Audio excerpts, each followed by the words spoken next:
दोस्तों इस साल की सबसे बड़ी मूवी या फिर यूं कहें इंडियन फिल्म इंडस्ट्री की one of the most awaited movie Pushpa 2 the rule आज रिलीज हो चुकी है। और हमेशा की तरह मैंने देख लिया इसका फर्स्ट डे फर्स्ट शो। और बस आपको आज के वीडियो में मैं बताऊंगा कि क्या आपको ये फिल्म देखनी चाहिए कि नहीं देखनी चाहिए, कैसी है ये फिल्म। और दोस्तों आप बेफिक्र होकर हमारा ये वीडियो लास्ट तक देख सकते हैं क्योंकि मैं आपको इस फिल्म की कोई भी सीक्रेट कोई भी स्पॉइलर नहीं देने वाला हूं। तो चलिए अब बिना देरी के स्टार्ट करते हैं आज का वीडियो फिल्मी निक्स review of Pushpa 2 the rule. तो दोस्तों सबसे पहले स्टार्ट करें अगर फिल्म की कहानी से, तो ये वहीं से स्टार्ट होती है जहां पर पुष्पा 1 खत्म हुई थी। जी हाँ फ्रेंड्स, पुष्पा अब एक छोटा सा क्रिमिनल या एक छोटा सा सिंडिकेट नहीं रह गया है, बल्कि अब वो इस पूरे खेल का मास्टर बन गया है। वो बन गया है द किंग। तो दोस्तों बस इस स्टोरी में अब यही आगे आपको देखने को मिलेगा कि किस तरह से पुष्पा इस पूरे अपने एम्पायर को कंटिन्यू करता है और क्या क्या उसको पास नए चैलेंजेस आते हैं, कौन कौन से नए विलन्स आते हैं और किस तरह अपने उसी एटीट्यूड में, उसी स्वैग में, उसी स्टाइल में अपनी ये जर्नी वो कंटिन्यू करता है। हालांकि दोस्तों मैं इस फिल्म की कहानी डीपली तो आपको नहीं बता सकता, लेकिन आप ये समझ लीजिए कि इसका जो स्क्रीन प्ले है वो भी पार्ट 1 की तरह ही काफी इंगेजिंग है, आपको बहुत ज्यादा एंटरटेन करने वाला है।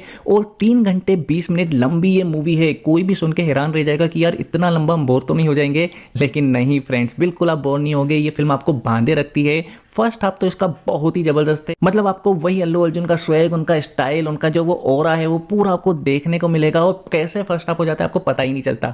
सेकंड हाफ में कहीं कहीं पे थोड़ी सी खिंची हुई दिखती है ये फिल्म, लेकिन वो बहुत ही माइनर पॉइंट है। ओवरऑल ये एक बहुत ही बढ़िया एंटरटेनिंग पूरा एक कॉम्बो है। तो दोस्तों अब अगर बात करूं इसके पॉजिटिव पॉइंट्स की, तो इसका पहला और सबसे बड़ा जो पॉजिटिव पॉइंट्स है वो है अल्लू अर्जुन का स्टाइल, उनका स्वैग, उनका एटीट्यूड। दोस्तों हमने पार्ट 1 में भी देखा था कि अल्लू अर्जुन ने किस तरह वो पुष्पा का जो कैरेक्टर था, उसका जो वो स्वैग पकड़ा था, स्टाइल पकड़ी थी, उसी ने पूरी ऑडियंस को दीवाना कर दिया था। उनकी आइकॉनिक स्टाइल, उनकी आइकॉनिक डायलॉग, मतलब ये पूरी जो चीजें थी ना पुष्पा 1 में, सेम आपको यहां पर भी देखने को मिलेगी। लेकिन इस बार बदल चुका है इस फिल्म का स्केल। यहां पार्ट 1 की बम्पर कमाई के बाद मेकर्स ने दिल खोलकर इस पर पैसा खर्च किया है पार्ट 2 पर। और अब इसके जो सीन्स हैं पूरे, या पूरी जो फिल्म का कैनवास है, ये बहुत बड़े स्केल पर बनाया गया है, बहुत लार्ज स्केल पर बनाया गया है। एक एक सीन आपको एक बहुत बड़ी फीलिंग्स देने वाले हैं। और अल्लू अर्जुन की स्टाइल, उनका स्वैग इस तरह से बड़े स्केल पर देखने में आपको और भी मजा आने वाला है। तो दोस्तों ये जो पूरी पुष्पा फिल्म है, ये जो पूरा पुष्पा का कैरेक्टर है, ये पूरी तरह से अल्लू अर्जुन को जाता है। उनको हेड्स ऑफ है किस तरह से उन्होंने इस पूरे कैरेक्टर को प्ले ऑफ किया है। बात करें अगर दूसरे पॉजिटिव पॉइंट्स की, तो वो है इसका लार्जर देन लाइफ एक्सपीरियंस। तो इस बार इसके जितने भी सीन्स है ना, हर एक इवेंट इस फिल्म का इतने बड़े लेवल पर शूट किया गया है, इतने बड़े लेवल पर बनाया गया है कि आपको रियली मजा आ जाता है। चाहे इसका स्टार्टिंग सीन्स हो या फिर उसके बाद कंटिन्यूस फर्स्ट हाफ में एक के बाद जो इवेंट चलते रहते हैं, या फिर सेकंड हाफ में जो इवेंट्स आते हैं, और फिर इसके बाद इसका क्लाइमेक्स, सारी की सारे जो भी इवेंट्स हैं वो बहुत ही बढ़िया, बहुत ही लार्ज लेवल पर बनाए गए हैं। और रियली इसका एक्सपीरियंस आपको अच्छे से तभी होगा जब आप इसको बड़ी स्क्रीन पर जाकर देखें। तो इसी कड़ी में अगला इसका पॉजिटिव पॉइंट है इसका सिनेमैटिक एक्सपीरियंस। दोस्तों इतने लार्ज स्केल पर इसके सीन्स तो शूट किए गए हैं, लेकिन जिस तरह से इसकी सिनेमेटोग्राफी है, कैमरा का एंगल है, जिस तरह से अल्लू अर्जुन के स्वैग को दिखाया गया है अलग अलग कैमरा एंगल से, स्लो मोशंस में, वो बहुत ही शानदार है। तो ये पूरी चीजें जब कंबाइंड होकर आपके सामने आती है ना, तो आपका दिल खुश हो जाता है। इसके अलावा इसका अगला पॉजिटिव पॉइंट है इसके मेजर इवेंट्स। दोस्तों ऐसे ऐसे इवेंट्स है ना इस फिल्म में, या ऐसे ऐसे सीन्स अगर मैं आपको सिंपल लैंग्वेज में समझाऊं, जो कि सच में मेमोरेबल है। खास करके जो फर्स्ट वाला सीन है वो आप बिल्कुल भी मिस मत करिएगा। जैसी फिल्म स्टार्ट होती है, एक शानदार जापान में एक सीन है, वो बहुत ही शानदार एंट्री सीन है अल्लू अर्जुन का, उसको आप जरूर देखिएगा। इसके अलावा जो इस फिल्म का सबसे बेस्ट सीन है, जो हमने पोस्टर भी देखा है, जब अल्लू अर्जुन या फिर पुष्पा काली माता जी के गेटअप में आते हैं एक जगह पर, उसमें वो जो वो डांस करते हैं काली माता जी वाला, उसके आप एक्सप्रेशंस देखिए अल्लू अर्जुन को, आप उनके फैन हो जाएंगे अगर आप अब तक नहीं है तो। रियली उन्होंने अपनी एक्टिंग की रेंज को उसमें दिखाया है कि कितनी हाई रेंज तक वो जा सकते हैं। आपको याद है कांतारा का क्लाइमेक्स सीन, जब उसमें ऋषभ शेट्टी में वो कांतारा जी आ जाते हैं और जिस तरह से वो 15-20 मिनट का सीन था, उनके एक्सप्रेशंस थे, ऑलमोस्ट उसी लेवल का वो पूरा सीन है जहां पर अल्लू अर्जुन ने वो काली जी वाला रोल परफॉर्म किया है। रियली मेरे लिए वो इस फिल्म का सबसे बेस्ट सीन था। इसके अलावा इस फिल्म का बैकग्राउंड म्यूजिक भी बहुत अच्छा है। और एक चीज में क्रेडिट देना भूल गया इसके डायरेक्टर सुकुमार जी को। जी हाँ फ्रेंड्स, ये फिल्म सुकुमार जी की है, उन्होंने ही लिखा है, उन्होंने ही डायरेक्ट किया है, उनका ही ये पूरा विजन है। तो उन्होंने जिस तरह ये पूरी फिल्म बना दी है, जिस तरह से अल्लू अर्जुन को पेश किया है, वो सच में काबिले तारीफ है।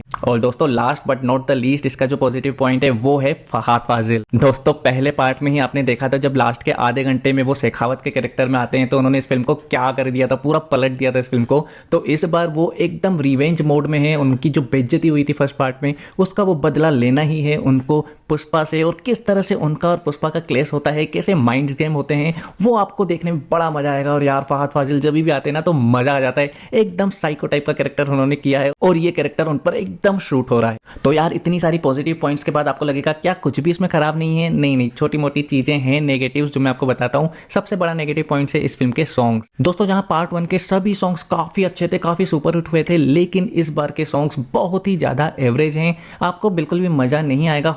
मैं हिंदी वाले वर्जन की ही बात कर रहा हूँ, हो सकता है वो तेलुगु में बहुत अच्छे हों, लेकिन हिंदी में वो सॉन्ग्स बिल्कुल अच्छे नहीं लगते। हाँ, फिल्म के बीच में जब भी वो आते हैं तो एकदम सिचुएशंस पे आते हैं, तो उतना बोर आपको नहीं करते फिल्म के बीच में, लेकिन वो सॉन्ग्स ऐसे नहीं है कि आप अलग से उसको सुन पाए। तो मेरे ख्याल से एक बहुत बड़ा नेगेटिव बात है इस फिल्म की। इसके अलावा दूसरा जो एक नेगेटिव पॉइंट है माइनस, वो है इसकी स्टोरी। इसकी स्टोरी में ज़्यादा कुछ नहीं दिखाया है। हमको एक्सपेक्टेड था कि इस बार, क्योंकि ट्रेलर से पता चल गया था कि इंटरनेशनल लेवल के क्रिमिनल हो गए हैं पुष्पा, तो हमें लग रहा था कि उनकी काफ़ी लंबी जर्नी दिखाई जाएगी कि कहाँ से कहाँ तक पहुँचते हैं, लेकिन ऐसा कुछ भी नहीं है। तो स्टोरी सिंपल ही है, लेकिन उसके बीच में जितने भी इवेंट्स आते हैं ना, उनको बहुत ही बड़े लेवल पर शूट करके अच्छे से दिखाया है, जो देखने में तो बहुत अच्छे लगते हैं। लेकिन अगर आप कहीं जा रहे हैं कि बहुत अच्छी स्टोरी दिखे या फिर कुछ लॉजिकल दिखे, तो वैसा बिल्कुल भी नहीं है। आपको सिंपल ही स्टोरी दिखेगी, सीन्स और इवेंट्स बहुत अच्छे से बनाए गए हैं। इसी चीज में मैं एक और चीज ऐड करना चाहता हूं कि सुकुमार जी ने जब ये फिल्म अनाउंस की थी या बना ली थी, तो उसी समय उन्होंने 2 पार्ट बोले थे कि ये फिल्म 2 पार्ट में ही होगी, Pushpa the rise and Pushpa the rule. और द रूल में ये पूरी स्टोरी खत्म हो जाने वाली थी, लेकिन फिर कुछ ऐसा हुआ, पुष्पा 1 इतनी एक्सेप्शनल हिट बन गई, पुष्पा 2 से इतनी ज्यादा उम्मीदें हो गई, तो अब उन्होंने क्या किया है ना, पुष्पा 2 को भी आधे में ही खत्म किया है और उन्होंने पुष्पा 3 भी अनाउंस कर दी है लास्ट में। तो इसी कारण शायद उन्होंने स्टोरी को रोक दिया है। तो ये फिल्म जहां पर खत्म होती है ना, वहां काफी सारी चीजें अधूरी छूट जाती हैं। मतलब ऐसा नहीं है कि आप सिर्फ एक सवाल पर रुक जाएंगे जैसे कटप्पन ने बाहुबली को क्यों मारा, नहीं, इस बार बहुत सारे क्वेश्चंस छूट जाते हैं इस फिल्म के खत्म होने पर। एक अलग सीन्स अलग कहीं पे रुका हुआ है, एक दूसरा सीन्स अलग रुका हुआ है, और जो क्लाइमेक्स वाला सीन है वो तो बहुत ही शानदार है। बहुत बड़ा सवाल है कि यार ये क्या हुआ, कौन बचेगा कौन नहीं बचेगा, तो मूवी देखने के बाद ही आपको पता चलेगा। तो वो एक तरह से अच्छा भी है, लेकिन ऐसा लग रहा था कि थोड़ी सी स्टोरी और एक्सटेंड कर देते इसी सेकंड में तो बहुत अच्छा रहता। लेकिन फ्रेंड्स, इसका मतलब ये नहीं कि पार्ट 2 देखने में आपको मजा नहीं आएगा। मजा जबरदस्त आने वाला है। आप बिल्कुल इस फीलिंग्स के साथ जाइएगा कि आपको वो एटीट्यूड देखना है, आपको वो स्वैग देखना है, वो शानदार पुष्पा की पर्सनालिटी देखनी है। तो उस तरीके से आप जाएंगे ना, आपको बहुत ज्यादा मजा आने वाला है। एक एक सीन्स आपको बहुत ज्यादा एंटरटेन करे। तो ओवरऑल मैं पुष्पा 2 को दूंगा 4 स्टार आउट ऑफ 5, और मेरा रिकमेंडेशन यही रहेगा कि आप इस मूवी को जरूर देखिए, बड़ी स्क्रीन पर देखिए, अपनी पूरी फैमिली, फ्रेंड्स, कलीग्स के साथ देखिए और भरपूर एंजॉय करिए। तो ओके फ्रेंड्स, इसी के साथ खत्म करते हैं आज का वीडियो। तो अगर ये वीडियो आपको पसंद आया तो इसे लाइक और शेयर जरूर कर दें। आपका इस फिल्म के बारे में क्या ख्याल है या क्या उम्मीदें हैं, मुझे कमेंट करके जरूर बताएं। बाकी यार, अगर मेरे चैनल पर पहली बार आए हो तो इसे अभी सब्सक्राइब करके इसके नोटिफिकेशन बेल को ऑन कर दो। बहुत जल्दी आपसे मिलूंगा किसी नए वीडियो में, तब तक के लिए बाय बाय, टेक केयर।